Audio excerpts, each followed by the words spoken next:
Hello my to family, good evening. कैसे हो मेरे भाई बहन लोग? आई होप आप सब लोग अच्छे होंगे, मैं भी अच्छी हूँ। तो आप सभी लोग मेरे वीडियो पे इतना ज़्यादा प्यार देते हो ना, भर भर के कमेंट्स आता है आप सभी लोग का, मुझे बधाई देते हो, मुझे मोटिवेट करते हो, इतनी हिम्मत देते हो ना, मुझे बहुत अच्छा लगता है। आप सभी को दिल से धन्यवाद इतना हिम्मत देने के लिए। क्या होगा वो? रुक जाओ वीडियो बनाओ। जानते हो मैं वीडियो नहीं बना पाती ना, क्योंकि ये बच्चे ना, ये लोग दिन भर फ़ोन चलाया करते हैं, इन्हीं लोग की वजह से। हाँ, मेरा क्यूट सा बेटा। रुक जा, अभी दे रहे, रुक जाओ थोड़ा सा, बस दे देना, रुक जाओ। कि अभी स्कूल अप्रैल से इन लोग का एडमिशन होगा, तो समझो अंदर ही रहते हैं, घर में ही तो बच्चे हैं, जहाँ इतना खेलते कूदते थे, तो ये लोग भी परेशान हो जाते हैं। तो किसी तरह लेकिन आदत बन रही है। वहाँ पे थे तो बाहर निकलते थे, खेलते कूदते थे। खैर कोई ना, ठीक है सब कुछ। तो और कमेंट जो आप लोग के आ रहे हैं ज़्यादातर कि आपने कब की और दी मतलब अपने हस्बैंड के बारे में बताइए, ये सब चीज़ें। तो मैं धीरे धीरे करके मैं बताऊँगी वो सब चीज़ें, जिस दिन बताऊँगी तो घुमाओ फिराओगे नहीं। लेकिन अभी मैं उन सब टॉपिक पर उतना बातें नहीं करना चाहती, और बताऊँगी मैं, आप लोग समझ सकते हो चीज़ें। और कुछ लोग कहें कि आपने दी सरप्राइज़ दे दिया इंस्टाग्राम पे, ज़्यादातर कोई सोचा नहीं था कि आप ऐसा करोगी। तो मेरी बहन लोग, मैं कभी ये चीज़ें नहीं चाहती थी, ये बात सच है कि मैं नहीं चाहती थी। और जब मैंने इसके बारे में सोचा, वो रास्ता मुझे दिखा, तो फिर मैंने सोशल मीडिया पे इसको उचित नहीं समझा बताना। क्योंकि उस टाइम मेरे देखो मेरा कोई नहीं था, कोई आगे पीछे नहीं, कि मैं जिससे कोई मेरा सपोर्ट करता, कोई मेरा हेल्प करता इस चीज़ों में। तो मुझे ना अपने आप को ही मजबूत बनाना था उस टाइम पे, कि मुझे क्या डिसीजन लेना चाहिए क्या नहीं।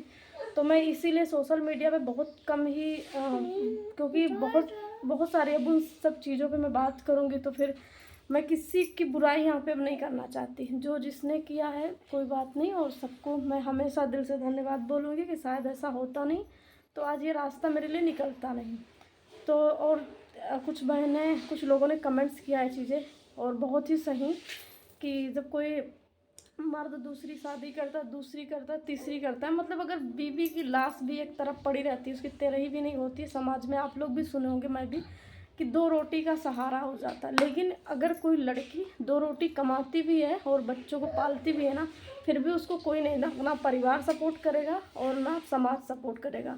और अगर किसी का परिवार सपोर्ट करे ही ना, मायका हो या ससुराल, तो कोई लड़की अपने दो बच्चों को लेकर किसी के दरवाजे पे नहीं जाना चाहेगी। किसी को नहीं शौक लगे, कोई बहुत बड़ी बात नहीं होती है कि बिना पति की ज़िंदगी नहीं कटती। बच्चों में ना उनकी यादों के साथ कट जाती है। लेकिन जब जिसका कोई कहीं से कोई सहारा ही नहीं था, फिर भी मैं सोचती थी ना, नहीं मैं नहीं करूँगी। मेरे लिए इतना आसान ये चीज़ें नहीं था, मैं वो ये चीज़ें यहाँ पे रख ही नहीं पाऊँगी। लेकिन हाँ, मेरे लिए बहुत आसान भी बन गया। मैं ये भी बात बोल रही हूँ, इन जैसे होता ना कि ऊपर वाला जो नसीब में लिखा होता है आपके ना, तो उस टाइम पे आपके अंदर भी हिम्मत आ जाएगा, आपको भरोसा हो जाएगा, आपको अच्छा लगने लगेगा सब चीज़ें। तो बिल्कुल मेरे साथ भी वैसे ही कहीं ना कहीं हुआ है। बाकी जब मैं अपनी स्टोरी बताऊंगी कि मैंने इनसे, मैं कैसे, मेरी अरेंज मैरिज किसी ने लगवाया है शादी, या मैं खुद की पसंद है, या मेरे से कैसे बात, तो आप लोग को भी ना एकदम सॉफ्ट रह जाओगे कि सच में। और मैं एक भी पॉइंट कभी झूठ नहीं बोलूँगी, जो बोलना होगा मैं सच सच ही बताऊँगी, बस कुछ टाइम में आप लोगों को।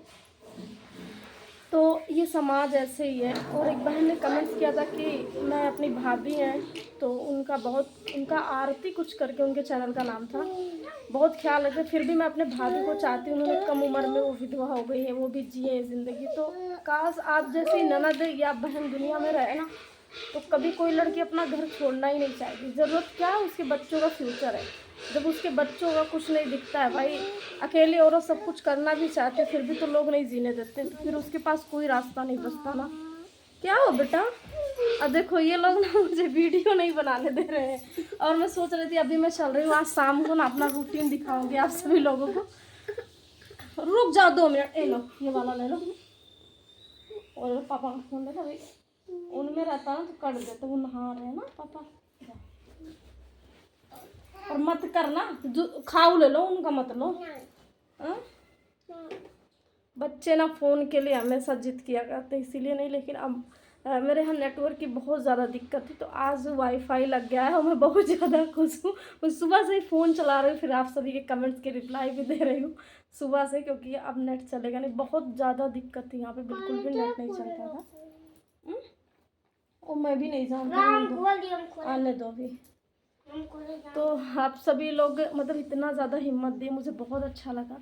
और मैं जानती हूँ, देखो जब एक लड़की की ना बिगड़ती है जिस टाइम पे, तो लोग किस्मत का नाम दे देते हैं, ये समाज, ये परिवार, ये लोग, कि तुम्हारी किस्मत में यही था।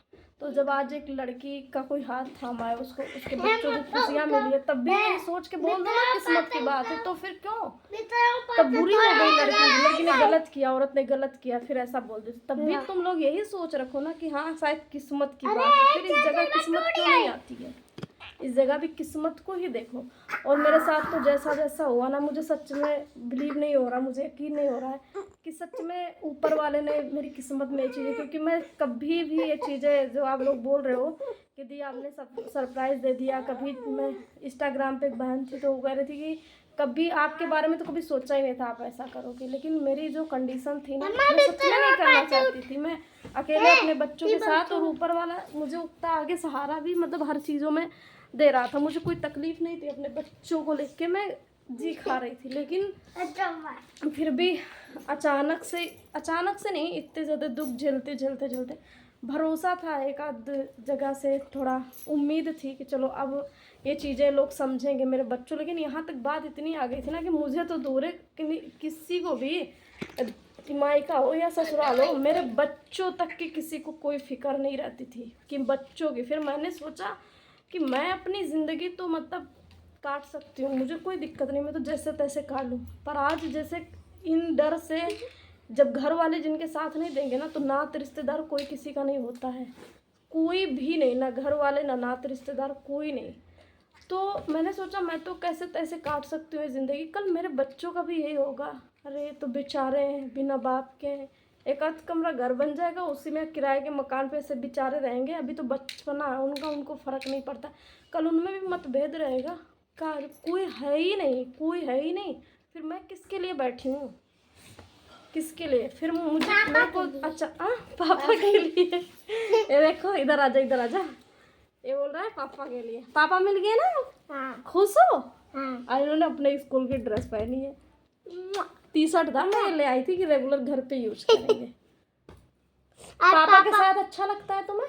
हाँ, गुस्सा है आज। गुस्सा है? हाँ। अच्छा, पापा आज इनके गुस्सा हो गए थे, इनसे नहीं मुझसे हो गए थे ना। हाँ चलो ठीक है, बैठो बैठो बैठो। तो ऐसे ही फिर जब सारे रास्ते बंद होते ना, तो ऊपर वाला कोई ना कोई रास्ता दिखाई देता है। और मैं लोगों से यही कहना चाहूँगी, अगर किसी का भी परिवार इतना सपोर्ट करे ना हस्बैंड के जाने के बाद में, चाहे मायका हो या ससुराल, तो कोई बहू कोई बेटी, अकेली ज़िंदगी हो तो बात अलग है, अपने बच्चों को लेके कभी किसी के दरवाजे पे नहीं जाना चाहेगी। और यही रीज़न था कि मैं बिल्कुल कभी सोचती ही नहीं थी इस चीज़ को लेके। लेकिन भगवान ने मुझे इतना अच्छे से, इतना हर चीज़ें कि मैं जिस चीज़ से डरती थी वो चीज़ ही मेरी ज़िंदगी से ख़त्म कर दी है। तो वो सब बातें मैं आप लोगों से बताऊँगी धीरे धीरे करके। और खैर आप लोग को दिल से धन्यवाद, जो इतना ज़्यादा प्यार दुलार देते हो ना, मुझे बहुत बहुत अच्छा लगता है। कमेंट्स पढ़ती हूँ, हर एक के कमेंट्स पढ़ती हूँ, बड़ा अच्छा लगता है, अपनापन लगता है। तो प्लीज़ आप सभी लोग सपोर्ट करो कि मैं ऐसे ही आगे बढ़ूँ, और हम दोनों लोग मिल के अपने बच्चों का आगे पढ़ाई लिखाई सब कुछ उनके लिए करें। तो चलिए फिर मैं आज अभी शाम को क्या बनाऊँगी मेरे अगले ब्लॉग में जाएगा। तो बाय बाय सभी लोगों को।